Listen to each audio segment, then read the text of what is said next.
Oi pessoal, bom dia, tudo bem com vocês? Eu fiquei de gravar essa matéria a respeito do seminário que eu fui em Curitiba, onde estava presente o secretário da Senapred. E eu queria então comentar rapidamente a respeito do que ocorreu ali, quais são algumas novidades. Eu sei que tem muita gente com expectativas aí em relação aos novos contratos, eu vou falar sobre isso. A questão da política nacional sobre drogas também. O que o governo está pensando sobre isso, a questão da redução de danos, a questão da comunidade terapêutica inserida dentro do contexto aí da política nacional sobre drogas, enfim. Então a gente vai abordar algumas coisas sobre isso, beleza? Então a gente se vê daqui a pouquinho.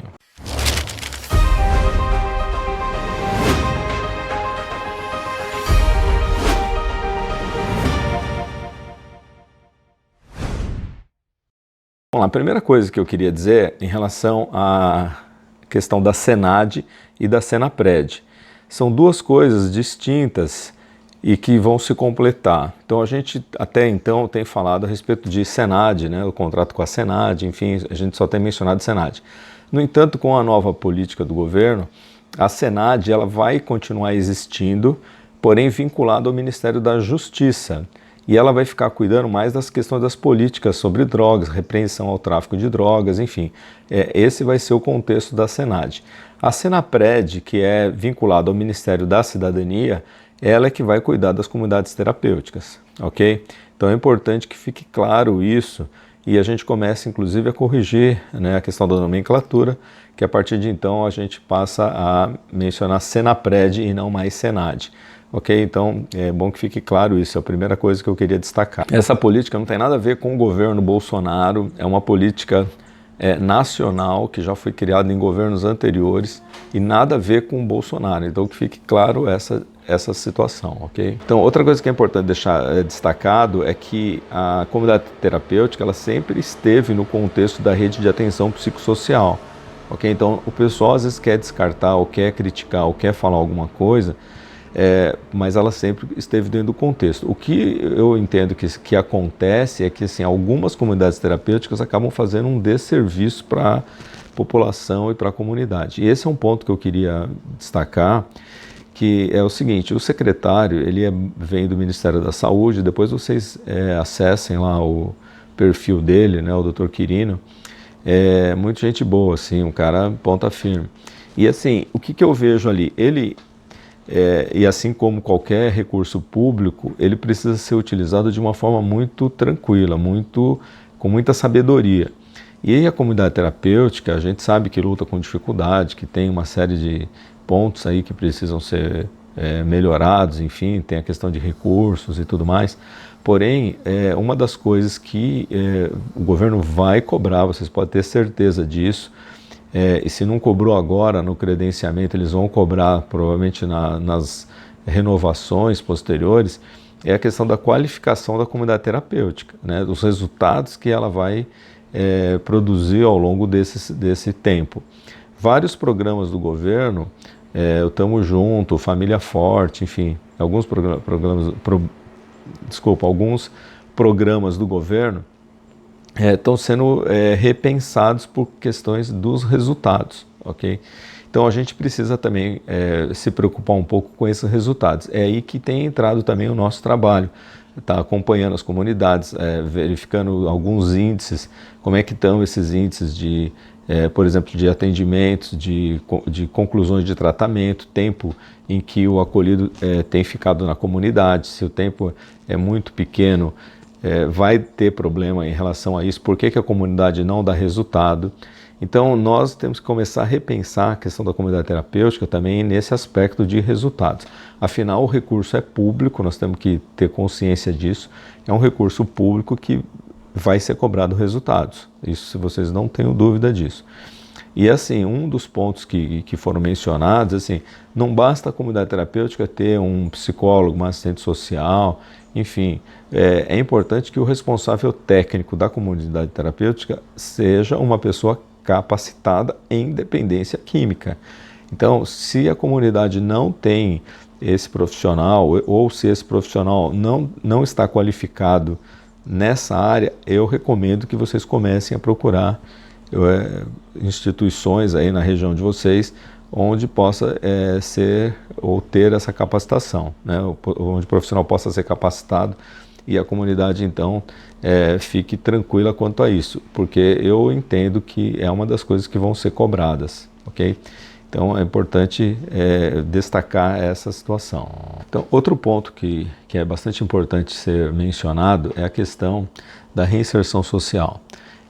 O indivíduo, quando vem para a comunidade, ele é acolhido na comunidade, eu entendo que deve ter um tempo ali, a comunidade, de repente, no PAS, dar uma discutida a respeito da questão da capacitação dele.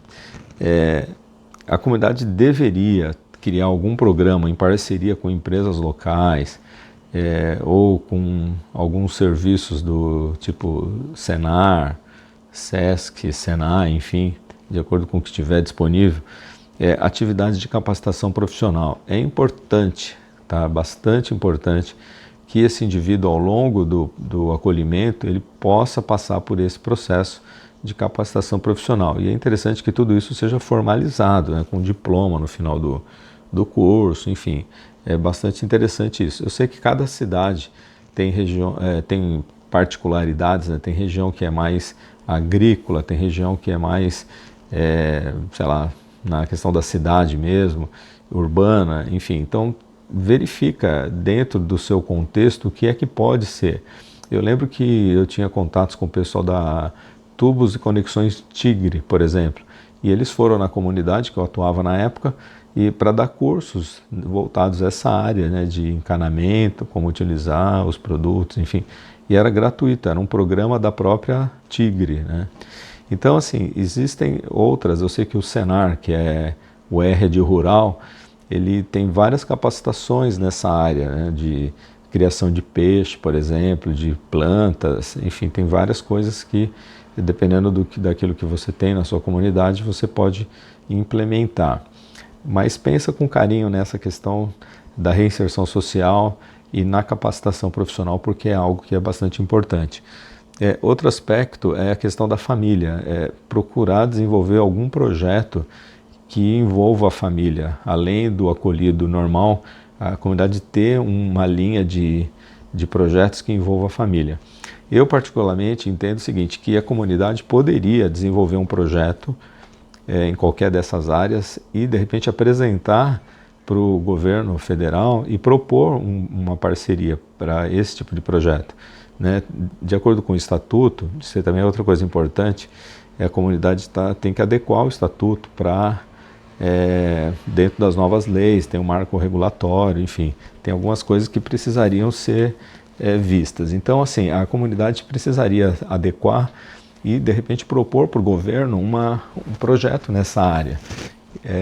Pensa, assim, com carinho nisso, porque, de repente, a família pode ser atendida de uma forma melhor e não está sendo atendida por questões, assim, simples. Às vezes, eu sei que as comunidades têm, às vezes, um programa com a família, né? Às vezes, no final de semana, a família participa, enfim. Então, é importante que seja mencionado isso também, ok? Então, pensa na questão da reinserção social, na questão da capacitação, na questão da família. A gente sabe que a questão da droga acaba afetando seriamente os vínculos familiares, então é importante que isso seja considerado. E eu penso que às vezes um programa específico para a família seria muito bem visto, né, aos olhos do governo, porque ele vai de encontro àquilo que o governo pretende fazer. E a questão também da geração de renda, né? Se puder esse trabalho que o indivíduo vai fazer, puder gerar renda para ele, seria interessante. Só tem um cuidado aí que eu acho que é importante destacar, assim, eu conheço comunidades que o indivíduo sai da comunidade depois de um período, né? Então, ou seja, ele entra na comunidade, passa por um período de, digamos assim, de adaptação. Se ele estiver de acordo, estiver, enfim, cumprindo as normas, estiver respeitando, enfim, tudo aquilo que a comunidade tem como regra, ele pode eventualmente sair para buscar uma qualificação ou até mesmo trabalhar. Eu conheço comunidade que o período de acolhimento são de 6 meses, então dentro desses 6 meses, digamos, acho que 2 ou 3 meses ele já pode sair e a comunidade então ela tem, digamos, ela formaliza convênios com empresas locais e essas pessoas então saem e vão desenvolver um trabalho nessas empresas, sai, trabalha lá e volta. Toda a renda dessa empresa ela é voltada para o acolhido, não é um dinheiro que fica para a comunidade, porque se ficar para a comunidade eu entendo que pode ter problema, então é um dinheiro que fica para o acolhido, e se ele for aprovado, enfim, é um período de experiência, digamos assim. Se ele for aprovado, a empresa gostar dele, ele gostar da empresa, enfim, ele sai desse acolhimento no período pré-determinado, né, no final dos 6 meses, por exemplo, o exemplo que eu estou dando aqui é de 6 meses, então ele sai do período e vai trabalhar nessa empresa. Então ele atende aquilo que a política nacional tem como objetivo, que é ele deixar de usar droga, ele ter uma capacitação e sair de lá com um programa já de geração de renda. Isso seria perfeito, esse seria o melhor dos mundos. A gente sabe que nem sempre isso é possível, mas seria o melhor dos mundos aí nesse sentido, ok? Então, é importante ficar bem atento a isso. Eu citei brevemente a respeito do Estatuto Social. Se você tem dúvidas sobre como é que está o seu estatuto, se quiser mandar para a gente dar uma analisada, também pode estar encaminhando dentro do possível aqui. A gente vai estar avaliando e fazendo as propostas de alterações que precisarem fazer, ok? Para finalizar, entender assim que o governo ele vai ampliar ou está ampliando o número de vagas. Na verdade, se a gente voltar no tempo, o governo Lula, Dilma, na época do crack é possível vencer, tinha um número bastante expressivo de vagas. Depois de 2015, mais ou menos, 16, né, essas vagas foram cortadas a 40% mais ou menos, vários sentiram isso, e aí agora retomou, né, com esse novo edital, e aí deve subir novamente para 12 mil vagas serem atendidas. Então, resumindo em números redondos, né, ele mencionou assim, que foram em torno de 700 contratos, um pouquinho menos, não chegou a 700, um pouquinho menos de 700 foram encaminhados para o governo, em torno de 500, 490 e poucos foram credenciados e uns 200 praticamente ficaram fora.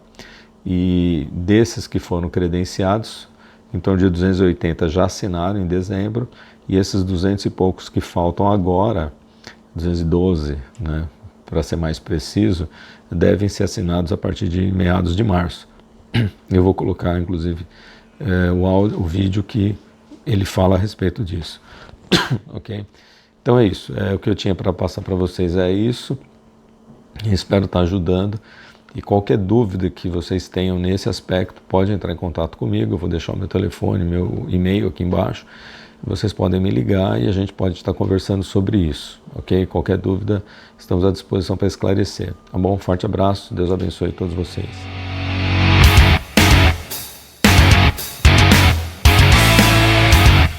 Social e Trabalho, a portaria interministerial número 2 de 2017, e a gente começa a trabalhar com as comunidades terapêuticas, né? Então a gente faz um aporte de recursos envolvendo esses vários ministérios. O governo federal, no ano de 2017, no início de 2018, custeava 2.900 vagas de comunidades terapêuticas. Com esse trabalho conjunto, a gente lança um edital em abril de 2018, e a gente acaba, então, ampliando para quase 12 mil vagas financiadas pelo governo federal, né?